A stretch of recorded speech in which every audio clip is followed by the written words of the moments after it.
So, ito po yung tubig lamang siya. So, mayroon tayong, of course, masarap kung mayroong balat yung hipon.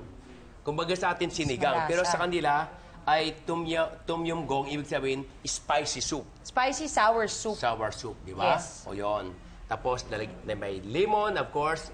Pero bago yan, bago mo ilagay lahat yan, gagawin natin yung namprik. Are you familiar with namprik? No. No. O, ito. O, ito, ikaw nagagawa yan. Diyan, tapos may sibuyas, balatan mo sibuyas, hihiwain ng tino, tapos at saka may ilagay yung chili, at saka yung shrimp paste, at saka may lemon ako rito. Ako talaga maghihiwa ng sibuyas. Si Shena naman ang mag-squeeze ng lemon. Okay. Alam mo na kung paano i-squeeze yan, ha? Yes. Alright. So, ito yung lemongrass. Siyempre naman, pag lemongrass, masarap ito kapag ginaganito. Yan.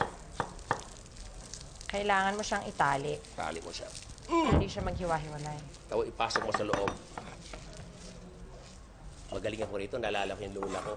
Ito po, ganito lagi sa Bisaya. Sibuyas. Sibuyas na pula. Ipapound lang natin para lumabas yung... Bango! Diba? Sana may pabangong ganyan. Gusto ko niyan. Talaga? Bagoong, chili flakes, sibuyas. Andyan lemon juice. Lemon Oh, yung galing ni Shena. Ganito lagyan natin ng garlic. Ilagay lang natin po dyan. Mayroon tayong galangal. If you have galangal or ginger, it's up to you, no? Siling, labuyo. Of course, yung ating kamatis. Okay. Tulungan Huwag niyo po akong pansinin. Enjoy na enjoy po ako sa ginagawa ko. Tapos titingala ka, tapos bigla kang gaganyan. Hindi niya alam. Nadudurog na ako sa loob. Kagatlabik, ha? Tapos, the most important is the kefir. Of course, para lalong malasa, lagyan natin ng konting sugar. Then, of course, the salt. Patis. Yes. Yung ating nalaglag. shrimp, iano ko lang ng konti para masarap. Iano ko lang para magpipink lang siya kasama yung oysters, mushroom. O ganyan ko lang, ha? O, yan. Ipipink ko lang para mawala lang yung langsa. Ilagay mo yan. Para lalong masarap. Ganun lang. Walang mantika, ha? Ito na yung ating namprik. Ang bango kasi wala siyang mantika. Bango. Lagyan natin ating namprik.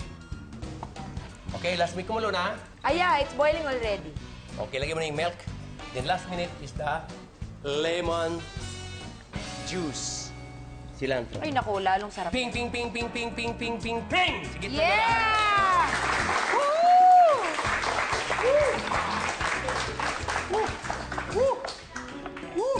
Eto na! Tamang-tamang pasimula sa masarap na kainan tonight, ang ating... Thai favorite na Tom Yum Goong. Tikman na natin to habang mainit pa. D1 B2! I-serve na yan! Excite! Shena, bon appetit. Wow. Enjoy yourself. Mas tumatagal to, chef, siguro. Mas masarap. Kasi Yes. yung katas talaga, lalo na nung tanglad. Oo, naamoy ko nga eh. Halika, we should have.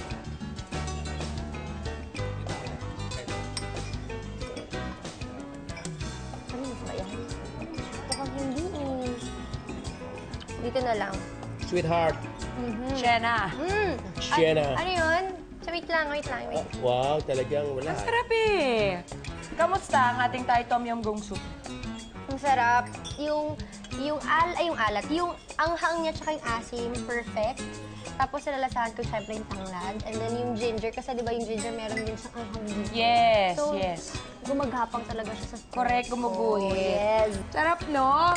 First pa lang yan, but next on the menu, Korean beef lettuce wraps naman. Very easy, pero tasty na Asian favorite din. Tutukan yan sa pagbabalik ng Idol sa Kusina!